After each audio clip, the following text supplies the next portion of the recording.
Welcome to Retirement Ramblings. I'm Scott, and today is day 103 on my countdown to retirement, plus a quick catch up for day 104. So, yesterday, day 104, I had morning meetings, and then I had to take my buddy over to his second cataract follow up appointment. So, went there. They ran all kinds of tests on him because when they checked his eyesight, he got a reading of 20/30, which, and this is in his good eye. So the eye that was legally blind, he got 20/20 in, but they used a different machine apparently on him on that eye versus the two machines they used on him on the second eye. Anyway, he had 20/30, but the pressure in the eye was substantially higher. In fact, it was a 27, and usually glaucoma starts around 20 on your pressure. So while we were there, they gave him these special drops that are used for glaucoma.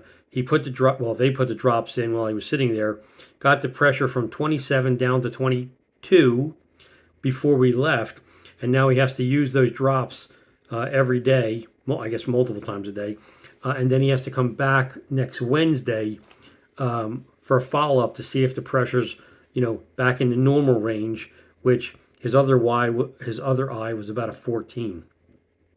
So we'll see what happened. Anyway, brought him back to his house, then went home, and by then I was starving. So I made a pork tenderloin along with some steamed white rice and butter, and that became my dinner. And then I caught up on the two shows I normally watch on CNBC. One was the halftime report where Frank Holland was subbing in for Scott Wapner, and the other one is Closing Bell where Leslie Picker was subbing for Scott Wapner. Then after that, I ended up speaking with my mom. She had lab work done earlier in the week, but she hadn't got her results yet. So while I had her on the phone, I set her up an account at Quest Diagnostics so that she'd be able to see the lab results. Logged in. The results she still showed pending, so told her that they'll probably show up by tomorrow, and gave her the credentials to get into her account. Then I ended up writing up my weekly status report for work, and then distributing it out to the distribution list that it needs to go to. And that was the end of my day 104. Then today, day 103, because it's a Saturday, like every Saturday, I do my financial analysis of where we sit. And so I did the financial review today. We ended up 0.88% for the week. So we're now up 12.82% for the year across our blended portfolio. The stock market as a whole ended the week up. The Dow Jones Industrial Average finished up 1.1% to 46,315. The S&P 500 finished up 1.2% to 6,664. The NASDAQ was up 2.2% for the week at 22,631. And the Russell 2000 was also up 2.2% for the week to 2449. 5 of the 11 S&P 500 sectors were up for the week. That included financials up 0.8%, telecom up 3.4%, industrials up 1%, information technology up 2.1%, consumer discretionary up 1.5%, and real estate was the loser for the week, down 1.4%. The WTI crude was flat at 62.68 a barrel. That's actually down a penny. Gold was up 0.5% to $3,705.80 a troy ounce. Natural gas was down 1.8% to $22.88.8. International markets ended the week mixed. The winner for the week was India, up 0.9% to 82,626.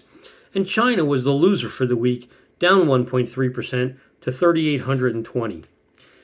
And then after doing that analysis, my sister emailed me a copy of my mom's blood work. She had logged into the account and downloaded it. Came back very positive, so I was super happy about that.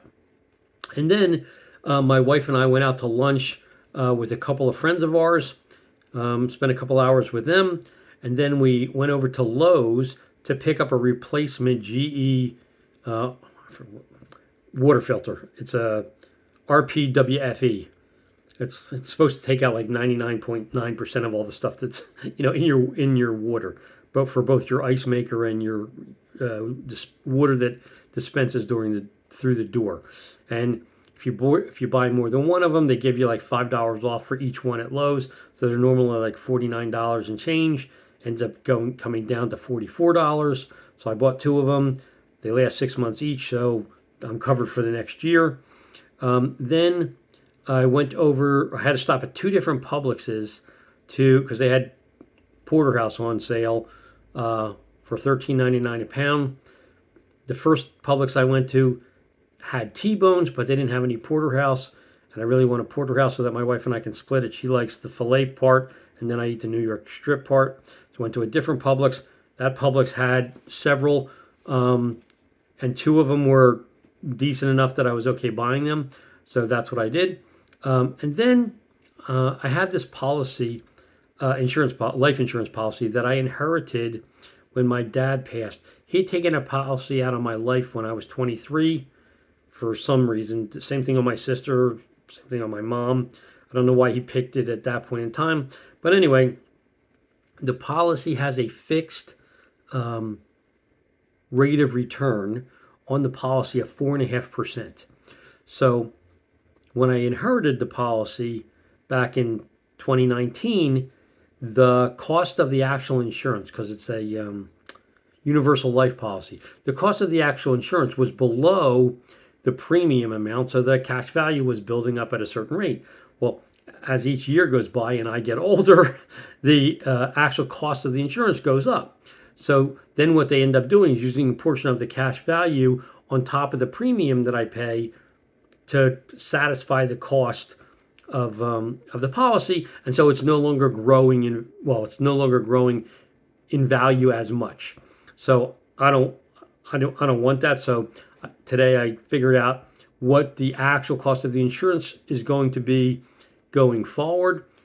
I wrote the premium, a check to send off to the insurance company, and it should then grow with the full 4.5% interest, because obviously as the Fed is starting on their rate cutting cycle, 4.5% interest on an annualized basis is not a bad deal. So I figured I'm looking at it as a 1 year tax-free CD equivalent.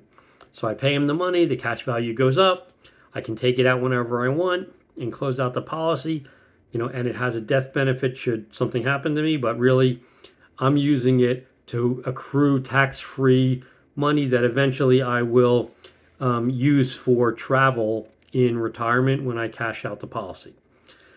Then I spent some time looking at the Treasury auctions because I had some US T-bills come due. I need to decide what I'm going to put them into. So I looked at what's coming up in the next week, and pretty much the full gamut of Treasuries is coming available. And then I looked at what are the most recent Treasury yields or investment rates that have been achieved for each one of the different time horizons. And because there's concern about still negotiating by the end of the month in Congress for a budget bill or continuing resolution, plus not knowing what's going to happen next month with the CPI, or if the Fed is going to actually just pause again or lower again, I'm probably going to just do a 6-week T-bill and then wait to see what happens between now and the next Fed meeting. And then if they don't cut again, then maybe I'll do a longer duration. But right now, the 6 weeks seems to be kind of the sweet spot for yields, and so I'll pretty much do that. Then I ended up taking one of the porterhouses that I bought today and cooked that along with 4 ears of corn, and that became our dinner for the evening.